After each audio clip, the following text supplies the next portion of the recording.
Hello everyone. तो आज हम करने जा रहे हैं क्लास 12th का chapter the Mughal school of miniature painting का part 2, Akbar's cultural integration.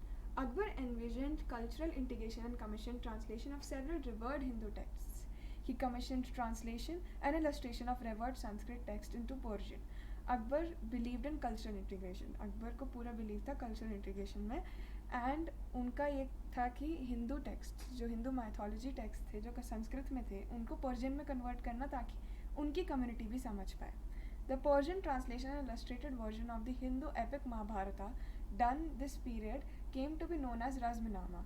Mahabharat का इसी पीरियड में एक ट्रांसलेटेड वर्जन बनाया गया था पर्शियन में, जिसका नाम था रज़्मनामा, जो हम स्क्रीन पे देख सकते हैं। Razmnama the book of wars. This was completed in 1589 under the supervision of master artist Daswant. Mahabharat की जो भी ट्रांसलेशन हुई थी, उनके जो सुपरवाइजर थे उस टाइम पे वो थे master artist दसवंत। This manuscript was scribed in ornate calligraphy and contained 169 paintings. इस पूरे के पूरे मैन्यूस्क्रिप्ट में 169 पेंटिंग्स थी और पर्शियन कैलीग्राफी का यूज़ हुआ था, means art of words. The translation and illustration of the Ramayana were also carried out around this time.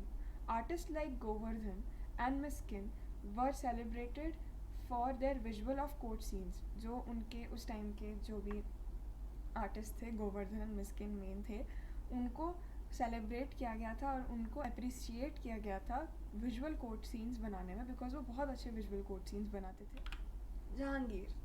Akbar had formalized the Mughal miniature style and set standards which were further taken to new heights by his son Jahangir. Akbar ने पूरा formalise कर दिया था Mughal miniature painting के style को, and उन्होंने एक set कर दिया था स्टैंडर्ड, और ये लेगेसी को फर्दर लेके गए Jahangir. Jahangir is the son of Akbar. Prince Salim was the real name of Jahangir. Showed interest in art from an early age. Prince Salim को जो आर्ट में इंटरेस्ट था वो बहुत अर्ली एज से ही था। Unlike his father Akbar who commissioned paintings and manuscripts of politically and religiously significant aspects, Prince Salim had a curious taste and encouraged delicate observations and fine lines. Akbar का जो interest था वो politically और religiously significant aspects में था, but Jahangir का जो interest था वो एक डेलिकेट ऑब्जर्वेशन और फाइन डिटेल्स में था। मतलब उनको नेचर से भी बहुत प्यार था और उनको बारीकी से काम किया हुआ ज़्यादा पसंद था। Painters of Jahangir period. Jahangir employed Aka Riza, a well-known Iranian painter, and his son Abul Hasan to achieve unparalleled sophistication in painting. Jahangir ने अका रिज़ा को एम्प्लॉय किया था, जो ईरानियन पेंटर थे, और उनके सन अबुल हसन को किया था ताकि वो एक सोफिस्टिकेटेड पैटर्न पेंटिंग में अचीव कर पाए।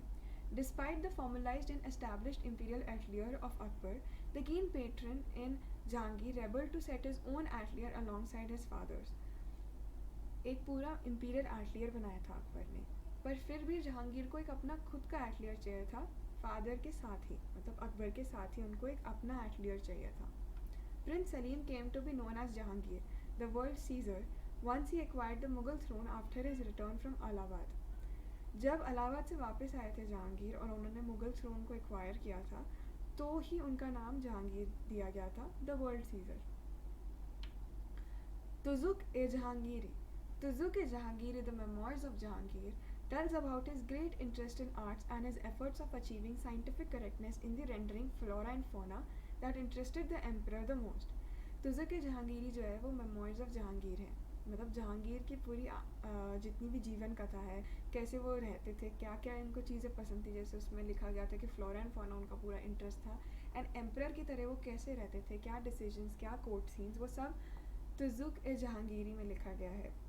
Under his patronage, the Mughal painting achieved naturalism and scientific accuracy of the highest degree. इनके टाइम पे नेचुरलिज्म और साइंटिफिक एक्यूरेसी को सबसे ज़्यादा महत्व दिया गया था। The curiosity and wonderment that the emperor had for nature and people around him is reflected in that works he commissioned. जो भी उनको एक क्यूरियोसिटी होती थी, एक पूरा लव फॉर नेचर जो उनको लिए था, वो सब दिखता है उनके पेंटिंग्स में जो उन्होंने कमीशन की थी। Style. In contrast to Akbar's atelier, where the works were mass-produced, Jahangir's atelier gave preference to lesser number and better quality of artworks produced by a single master artist. तो जो अकबर का जो atelier था उसमें ज़्यादातर mass production पे क्या कहता था कि एक के बाद एक पेंटिंग्स आती थी, बट जहांगीर के स्टाइल में ऐसा नहीं था। जहांगीर जो थे वो बिलीव करते थे कि क्वांटिटी के ओवर जो होती है, मतलब क्वांटिटी से बड़ा जो है वो क्वालिटी है, क्वालिटी ओवर क्वांटिटी। तो उनके जो था कि उनका लेस नंबर होता था, उनकी पेंटिंग्स कम होती थी, बट उनकी जो क्वालिटी थी वो बहुत अच्छी थी।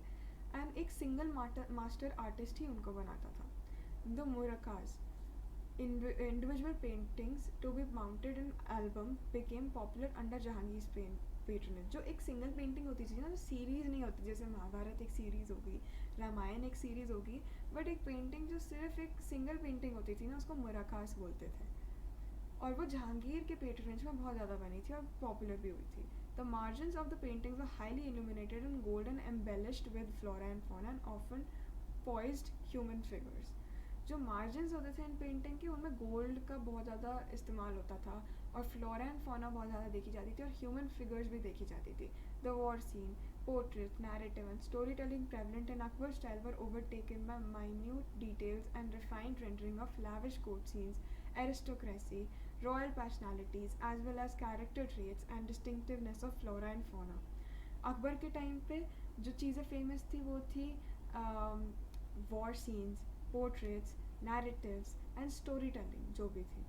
एंड जहांगीर के टाइम पे court scenes, aristocracy, royal personalities और character traits, flora and fauna के अलग अलग स्टाइल्स वो ज़्यादा फेमस थी। Shahjahan, the son of Jahangir prince Khurram succeeded the throne of Delhi by the name Shahjahan. जो सन थे जहांगीर के, उनका नाम था प्रिंस खुर्रम, जिन्होंने शाहजहाँ के नाम से दिल्ली के थ्रोन को सक्सीड किया था। With this, he not only acquired a politically stable empire but also the finest of artists in Atelier। जो उनके एटलियर में थे वो फाइनेस्ट आर्टिस्ट्स थे एंड उनका एक politically stable empire था। Shahjahan encouraged the artists in the atelier to create magnificent works that were a blend of imagination and documentation। Idealization and great stylizations were preferred over naturalistic rendering and accurate depiction। The artworks produced under his supervision concentrated on subliminal qualities and exaggerated beautification, which were created by the use of jewel-like colors and perfect rendering and intricate fine lines। जो उनके time पे था, उनका एक पूरा blend था imagination और documentation का। उनका बहुत ज़्यादा आदत थी डॉक्यूमेंटेशन करने की, पूरे जितने भी आर्ट वर्क्स थे, और उनका बहुत ज़्यादा ग्रेट स्टाइल होता था और वो नेचुरलिस्टिक से ज़्यादा प्रेफर करते थे एक्यूरेट डिपिक्शन की, कि पूरा एक डिपिक्शन एक एक्यूरेट डिपिक्शन होना चाहिए, कोई भी चीज़ अगर हम डिपेक्ट कर रहे हैं तो। उनके आर्ट वर्क्स थे सुपरविजन, अंडर सुपरविजन होते थे और उनकी क्वालिटीज़ सब्लिमिनल होती थी। एग्जैल्टेटेड ब्यूटिफिकेशन, बहुत ज़्यादा ब्यूटिफाई करा जाता था। जितने भी अगर कोई किसी पर्सन को बनाया जा रहा है तो उसके ज्वेल लाइक जितने भी ज्वेलरीज होंगी उनको ज्वेल लाइक कलर्स दिए जाएंगे ताकि वो बिल्कुल ज्वेलरी की तरह ही लगे। बिकॉज मुगल मिनिएचर पेंटिंग में सबसे ज़्यादा यूज़ तो गोल्ड का ही होता था। जैसे हमने पिछली बार ही पढ़ा कि बॉर्डर्स पे हम गोल्ड का पूरा अच्छे से काम करते थे, तो इसमें भी ज्वेल लाइक में पूरे, अगर एमरल्ड है तो उसका पूरा ग्रीन कलर बनाया जाएगा जो बिल्कुल एमरल्ड की तरह लगे। तो पूरा परफेक्ट रेंडरिंग होती थी और बिल्कुल फाइन लाइंस होती थी और पूरा बारीकी का काम होता था शाहजहाँ के टाइम पे। शाहजहाँ के टाइम पे सबसे ज़्यादा फेमस भी आर्किटेक्चर हुआ था। As we know the Taj Mahal, that is the creation of Shah Jahan for Mumtaz. Dara Shikoh, the legitimate successor of Shah Jahan, his son Dara Shikoh was denied his empire and life. As a liberal, unorthodox Mughal, Dara's commitment to Sufi mysticism and deep interest in Vedantic school of thought was outstanding। तो जो successor of Shahjahan थे वो दारा शिकोह थे, but Dara Shikoh ने पूरी मतलब राज ठाट वाली लाइफ सब उन्होंने अपनी वो कर दी थी कि नहीं, मेरे को इस लाइफ में नहीं रहना। और उनका सिर्फ ये था कि वो सूफिज़म में बहुत ज़्यादा बिलीव करते थे और वेदांतिक स्कूल ऑफ थॉट उनका था कि उनको सूफिज़म ज़्यादा अच्छा लगता था, उनको सीखना ज़्यादा अच्छा लगता था फ्रॉम जितने भी पंडित और सेजेस होते थे उस टाइम के, उनसे सीखना अच्छा लगता था। His persona has been immortalized in this exceptional painting, Dara Shikoh with sages in a garden। हमने एक बुक में हमारी एक पेंटिंग है sages in the garden, वो दिखाती है कि दारा शिकोह को सेजेस से कितना प्यार था, उनसे पढ़ना, उनसे ज्ञान लेना कितना अच्छा लगता था उनको। Loved by his people, Dara the scholar who knew many languages including Sanskrit is the central theme here। तो दारा शिकोह की एक बहुत ज़्यादा एक बहुत ज़्यादा एक वो टैलेंट था कि उनको, और वो स्कॉलर थे बहुत सारे लैंग्वेजेस में, कि उनको संस्कृत पढ़ना आता था और भी बहुत सारी लैंग्वेजेस उनको पढ़नी आती थी. Unfortunately, Dara, due to his passion for literature and philosophy, was misinterpreted as submissive, and that his personality lacked dexterity for political administration. तो लोगों को लगता था कि अगर ये पूरे टाइम लिटरेचर और फिलोसफी में लगे रहते हैं, उनको लिटरेचर और फिलोसफी ही अच्छी लगती है पढ़ना, तो फिर वो सबमिसिव हैं, वो नीचे हैं और वो दबे हुए हैं और उनको पॉलिटिकल एडमिनिस्ट्रेशन नहीं आता होगा बिल्कुल भी करना. तो उन्होंने अपने आप में ही प्री कंसीव नोशंस बना लिए थे कि वो कभी पॉलिटिकल एडमिनिस्ट्रेशन संभाल नहीं सकते, बिकॉज उनको लिटरेचर और फिलोसफी में ही इंटरेस्ट है और किसी चीज़ में इंटरेस्ट है ही नहीं. उन्होंने अपने हिसाब से ये बनाया था.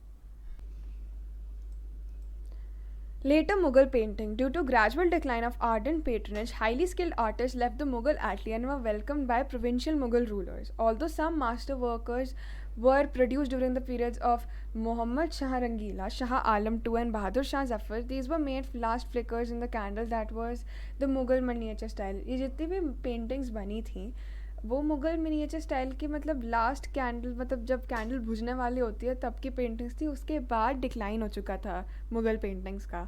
बहादुर Shah Zafar painting dated 1838 was made about 2 decades before he was exiled to Burma by the British. जो जितनी भी पेंटिंग्स बनी थी वो